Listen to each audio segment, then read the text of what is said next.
Hello and welcome to Sustainably Dutch. Another video, this time it's not a podcast.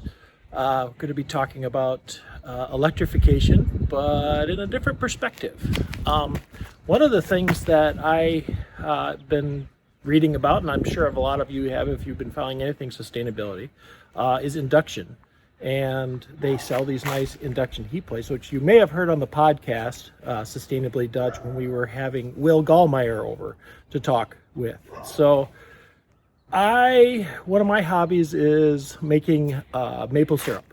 So one of the things I was thinking about was, can I use an induction burner, and how does it compare to propane, which I'll put a clip on in the that I normally have here. Now, I know a lot of folks use wood, but where I live, as you can see with the neighbors quite over here, it's, I have some wood, but I don't have all the room to have a nice big wood stove. A nice hawk over there giving us props. So today we're gonna work on the induction stove over here, and I'm gonna time one, how fast does it boil comparison to my propane setup over here. And then also I'm going to see about how long it takes to boil down. Does it work about the same? Those type of things. So I'll put a few things and then I'll come back and I'll kind of give you a little bit of the scenario. So right out of the gate, it's already very easy. So I got a stainless steel quart pot on there. I filled it pretty full, probably too full, of maple sap. And all I'm going to do is this. I hit the power button and I crank it all the way up so it'll boil. So already it's easy. I don't have to open the propane tank. I don't have to make sure the burners are going. I don't have to light the burners. It seems to be a little bit safer too so far. So it's making a little bit of a hum, but that's about it. So I've started my clock to see how fast that boils comparison to the propane, how fast it gets up. So stay tuned. All right, now we're about 7 minutes in and we're already starting to get bubbles in a very large pot, 8 quarts I think it was. So, and I'm getting a little bit of steam off, but it's interesting that it looks like it's already starting to boil. So again, here's the setup. It's just a inexpensive induction plate that I got from Amazon for, I don't know, I think it was $57. So, and it's fairly simple to cook. You turn the power on and you have a couple of different ways that you can set it up. Looks like you've got, flame and temperature and time. And then it just kind of gives you a little readout here. I have it set at 10 right now. See how fast I can boil it. So it's pretty good so far.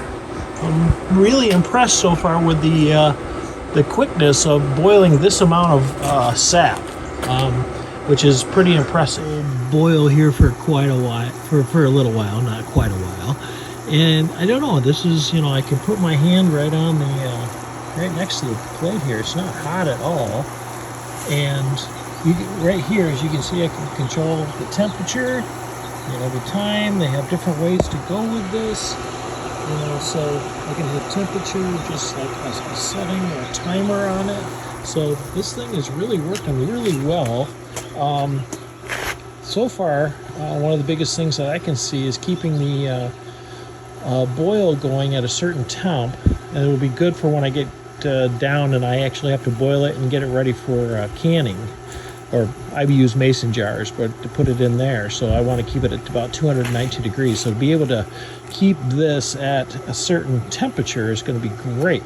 So just to show you a little bit else, my other system here, I have this nice little propane set up over here. And the induction over here took a lot less time than this whole system.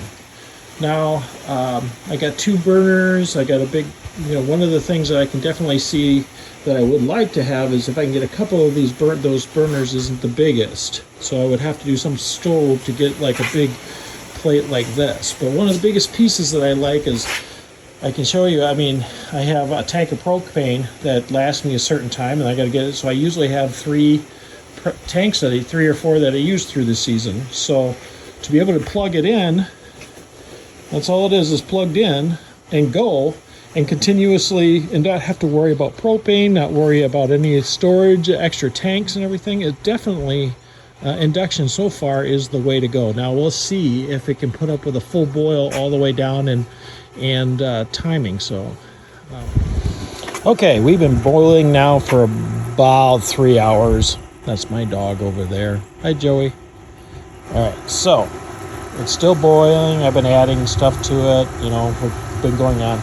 So I also have this little measurement. It talks about the amount of kilowatts and then what it's going to cost you. So you can see that if I ran this 24 hours a day for 30 days, it would cost me $174. So the induction plate after 3 hours doesn't look, or the burner does not look like it's been, you know, given up. It's actually about almost exactly the same. It's still cool to the touch. No, and this is just a Amazon one that I picked up, like I said, for $57. It's been sitting out here in the cold. Well, I want to say about 38 to 40 degrees here in Michigan. So it's really holding up well. It's extremely quiet. So, and the boil is really good. All right, so we're been boiling now for between 3 and 4 hours. The induction, it's quiet, still cool to the touch.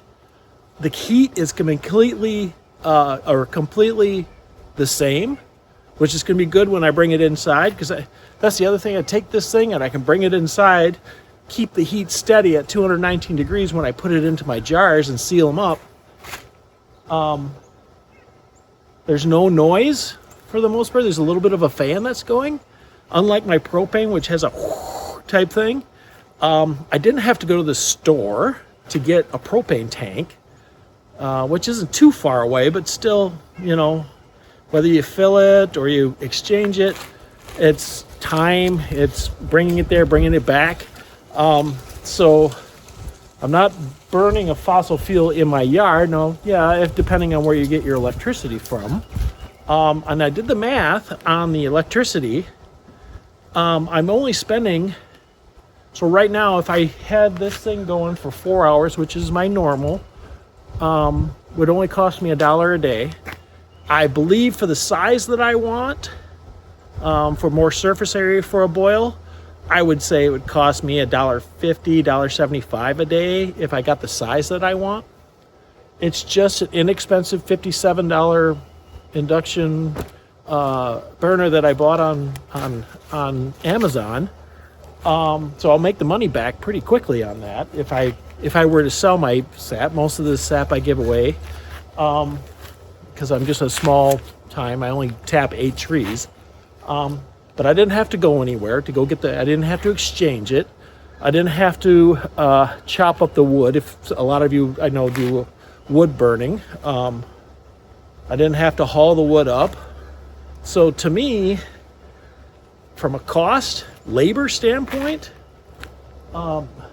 using an induction burner for making maple sap is great. So I'm hoping now I'm going to go and try to see if I can find something a little bigger so I can get a full pan on it. I'm going to do a little bit more research on that. But I mean, without having to light it or get anything and mess with the propane, I come in, I put the pot in, I click the button, it's gone. It's going. It's just simple, easy, consistent, and cheap. So, as I showed in the video before, that little watt meter from Belkin, you know, it told how much I would be spending or per 30 days. So that's where I got the, I can plug in my rate, my electrical rate and stuff. So if you have one out there, or if you're looking for one, I would recommend getting a watt meter. You can put your rate in so you can figure out the math. So anyway, thanks for watching. I appreciate it, and have fun making maple syrup.